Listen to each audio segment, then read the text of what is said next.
Welcome back, Troglodytes, to the Trogly's Guitar Show. Today we have a beautiful 50th anniversary Les Paul again. Now, this one's kind of got an interesting story behind it.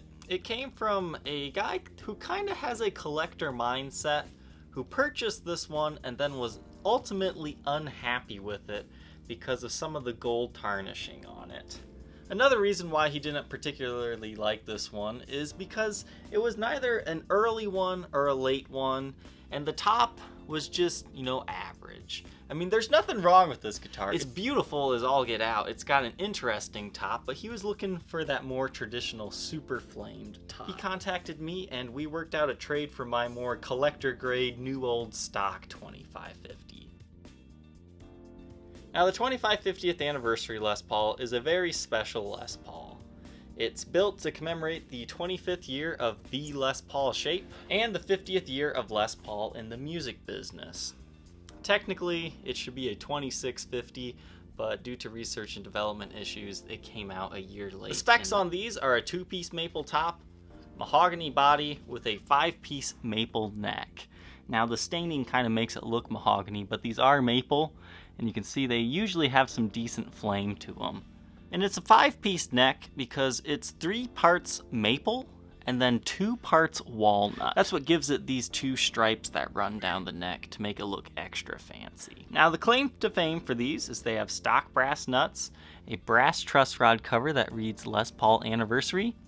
You have a fancy 2550 Les Paul logo on the headstock instead of a custom emblem. You have special Gibson branded Schaller tuners that have a gold body with more of a chrome looking tip. You have fancy Super 400 inlays. You have super humbucking Series 7 factory coil tappable pickups, also sometimes called tarbacks. You have a TP6 tailpiece, and you just have beautiful finishes on these. Usually you'll have like a dark tobacco sunburst, or there's also some lighter ones out there.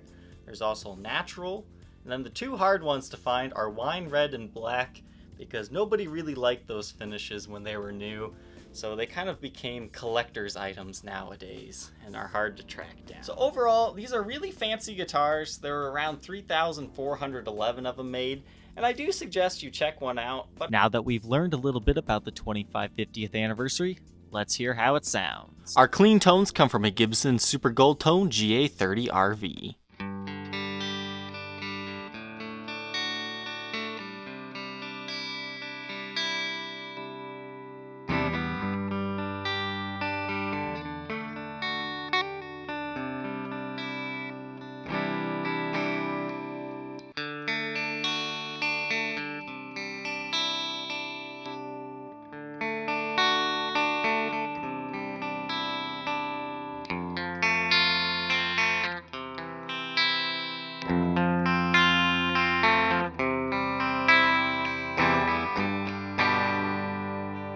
Our dirty tones come from a Marshall JMP 1C.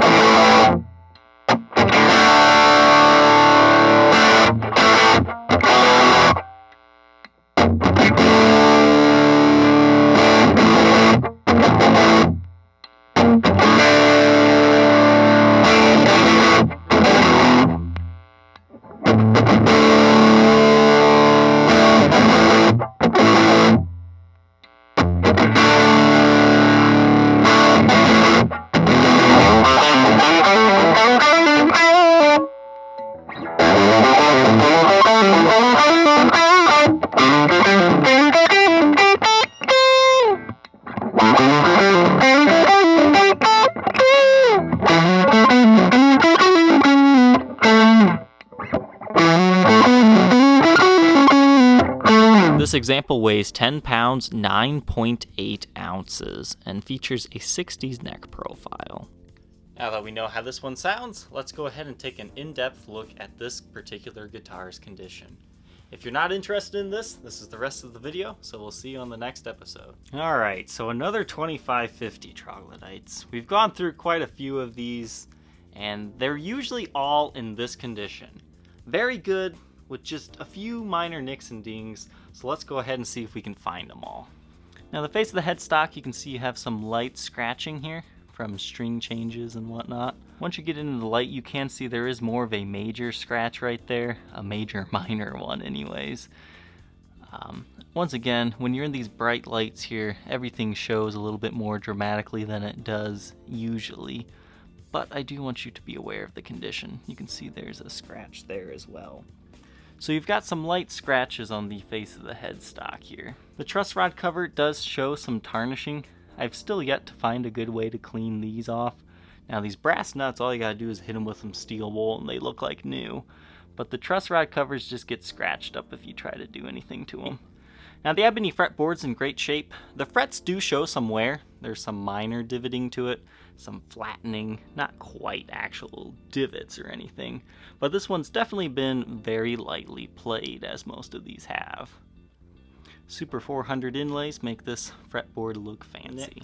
Now the top of this guitar has a few minor impressions, but overall just polishing scratches for the most part. You can see there's a small little ding there. Some picking wear.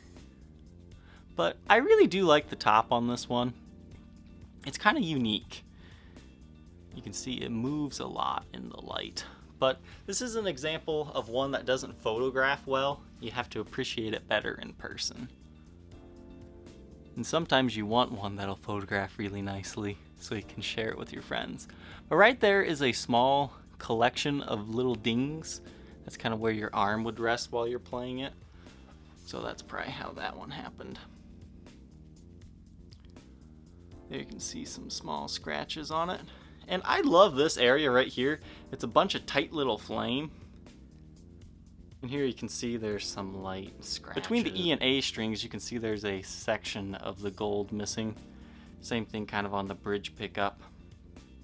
But the bridge itself is pretty heavily tarnished, as well as the TP6 tailpiece. Now I think these actually look a lot worse in person. You can kind of see when the light's not shining on them.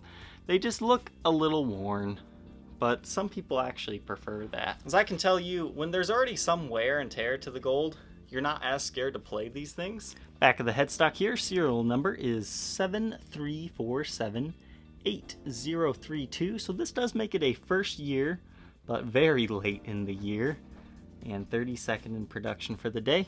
And its number is 1462. That's the limited edition serial number stamp that tells you when it was made in the series. There are some people that refute that those don't go in order, and some of them are kind of out of order, but for the first 100 or so, I can verify that they do go in order, because I kind of track the first 100 of these if they ever show up. They're very rare to find, but I've owned, I think it was the 24th one, and I think the other one was 57, and their limited edition serial number stamp corresponded very closely with the date and the serial number. So the headstock's in pretty good shape, just light scratches from being played, maybe a little bit of edge wear, but nothing really major to note. No breaks, cracks, or repairs, and you still have a beautiful volute on this example. And this, once again, a 5-piece maple neck with kind of a more slim 60s profile. These can vary between like a medium feeling neck and really thin necks. I would say this one's kind of in between the really thin and the medium. Now the back of the guitar exhibits the most wear. You can see there's that patch of buckle worming marks.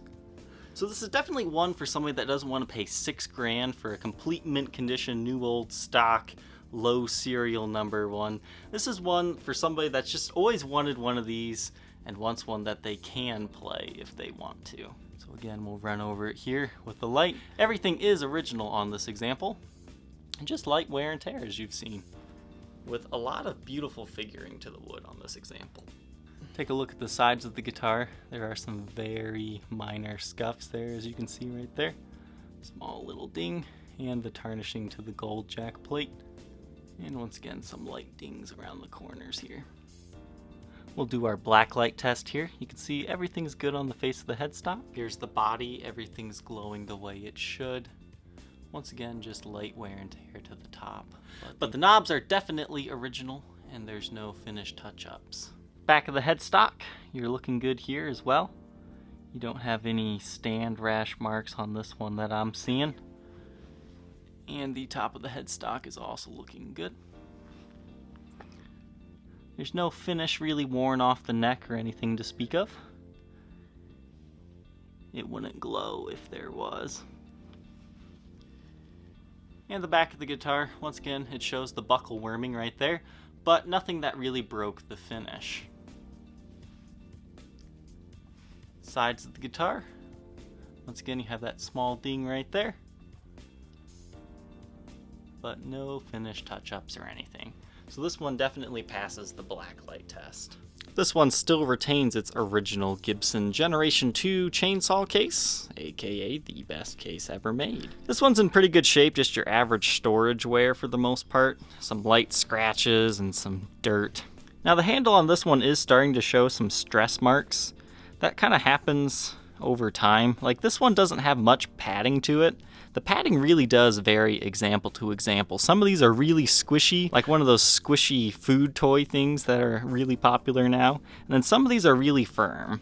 This one's one of the more firm ones, and it does have some light cracking. Now, none of the foam is missing or anything. It's all there, so it is intact and perfectly usable, as are all three of the plastic latches. The hinges on this case are perfectly intact and working.